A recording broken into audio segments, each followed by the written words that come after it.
Hello भाइयों। तो कैसे हैं आप लोग। आप सबका आरपीएफ कांस्टेबल का एग्ज़ाम अभी कुछ ही दिनों बाद लगभग 15 से 17 दिन रहते हैं।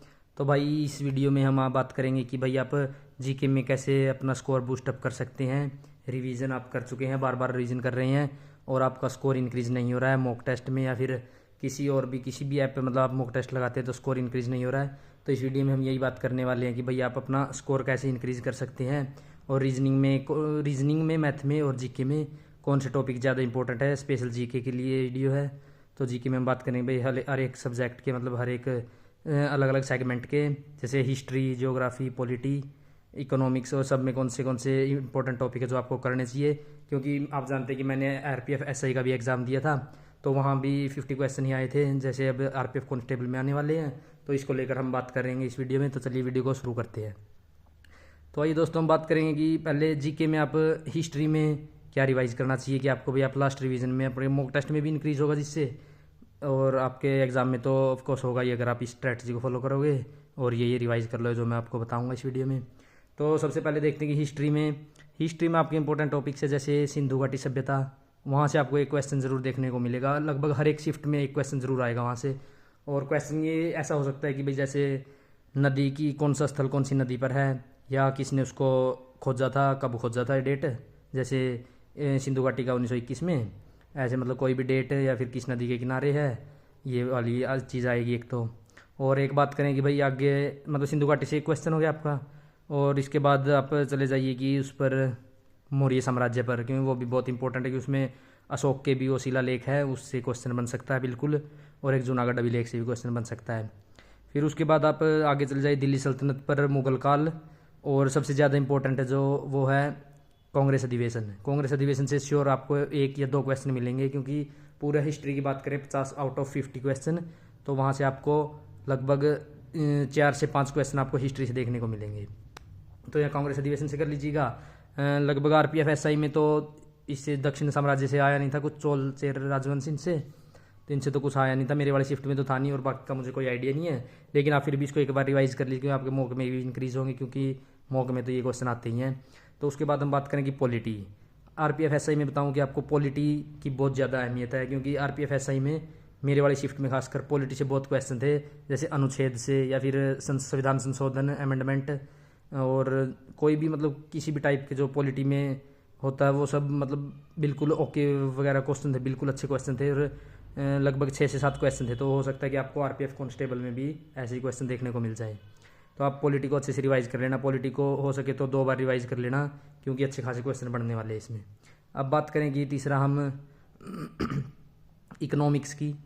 इकोनॉमिक में आप जैसे हर एक बैंक की डेट, मतलब किस टाइम में एस्टेब्लिश हुआ था, और बैंक का कौन सा भी नवीकरण हुआ था, वो सब नवीनीकरण हुआ था, वो सब आप अच्छे से देख लेना। और बैंक की स्थापना या बैंक का क्या काम होता है, जैसे आरबीआई का, वर्ल्ड बैंक का, ऐसे आप वो देख लेना, क्योंकि उनमें से ज़रूर क्वेश्चन बनेगा। और अर्थव्यवस्था में से और इसमें से सब अच्छे से क्वेश्चन बनेंगे, वहाँ से आप उसके क्वेश्चन कर लीजिएगा। और एक बेरोजगारी, प्रच्छन्न बेरोजगारी, ये ऐसे बेरोजगारी जो भी, उनसे आप अच्छे से रिवाइज कर लेना उसको लास्ट टाइम रिवीजन के तौर पर, वहाँ से आपका ज़रूर एक क्वेश्चन बनेगा। फिर हम बात करते हैं कि आगे ज्योग्राफी से आप सबसे पहले तो कुछ बेसिक कर लेना, क्योंकि कई शिफ्ट आसान भी आती है, कई मुश्किल आती है। इनमें नॉर्मलाइज का भी बहुत ज़्यादा अंतर रहेगा, क्योंकि क्या पता कोई आसान आ जाए, कोई इतनी हार्ड आ जाएगी उसमें 20 से 25 की मैक्सिमम 25 तक 25 तक नॉर्मलाइज हो जाता है आरपीएफ में, और रेलवे किसी भी एग्ज़ाम में 25 तक नॉर्मलाइज चला जाता है। तो आप ज्योग्राफी में आप नदी, झरने, झील, बांध और इनके किनारे बसे नगर, मतलब शहर, अब तो शहर नगर नहीं, शहर, वो आप रिवाइज कर लेना अच्छे से। वहाँ से आपको ज़रूर एक क्वेश्चन मिले, एक नहीं मतलब ज्योग्राफी की बात करें तो हम 4 से 5 क्वेश्चन आपको देखने को मिलेंगे। और साथ में हम बात करेंगे करंट अफेयर भी बहुत सारी आएगी, क्योंकि करंट अफेयर आरपीएफ एसआई में भी बहुत ज़्यादा करंट अफेयर थी। लगभग कई शिफ्टों में तो 8-8, 10-10 क्वेश्चन चले गए थे करंट अफेयर से, तो वो आपकी शिफ्ट में भी आपको देखने को मिलेंगे। करंट अफेयर आप कहीं से भी पढ़ सकते हैं, जैसे पूरा 1 ईयर का निकाल लीजिए, या फिर 6 मंथ का, ऐसे करके क्लास लगा लीजिए, 1 ईयर की, 6 मंथ की, या फिर 2-2, 3-3 महीने की आप क्लास लगा सकते हैं, यूट्यूब से किसी भी चैनल से मिल जाएगी, तो वहाँ से आप उसका कर सकते हैं करंट अफेयर के लिए।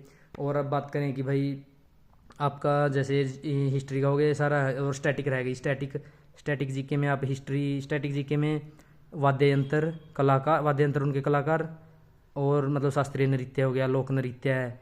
एक और इम्पोर्टेंट टॉपिक है स्टैटिक जीके में कि मार्शल आर्ट्स, कौन से राज्य की कौन सी आर्ट्स है, यहाँ से ज़रूर क्वेश्चन आता है। और इसमें भी जो वर्ल्ड लेवल की साइटें हैं वो, जिस तरह मतलब बैंक हो गए या वर्ल्ड लेवल के यूनाइटेड नेशन, यूएनओ वगैरह, ये सब आप कर लेना अच्छे से। और कि ये होगी अपनी साइटें होगी, यूनेस्को की साइटें होगी, ये वाली अच्छे से रिवाइज कर लेंगे कौन सी साइट किस डेट को वो शामिल की गई थी और कहाँ है वो, उनकी जगह की, उनका प्लेस कहाँ है। इससे क्वेश्चन आएंगे स्टैटिक जीके में। तो ऐसे करके आपके पूरे 50 क्वेश्चन आ जाएंगे हिस्ट्री से, जिसमें से आप अगर अच्छे से आप रिवाइज करेंगे अब, क्योंकि अगर लास्ट टाइम यही है कि आप रिवीजन कर सकते हैं, रिवीजन करते रहिए। और मॉक टेस्ट खास करके मिनी मॉक टेस्ट, आपको मिनी मॉक टेस्ट लगाने हैं जितना हो सके। जैसे कि RW ऐप पर भी अभी वो डेली के एक या दो मिनी मॉक टेस्ट डेली के बनाते हैं, तो वहाँ से आप daily mock test mini mock लगा सकते हैं।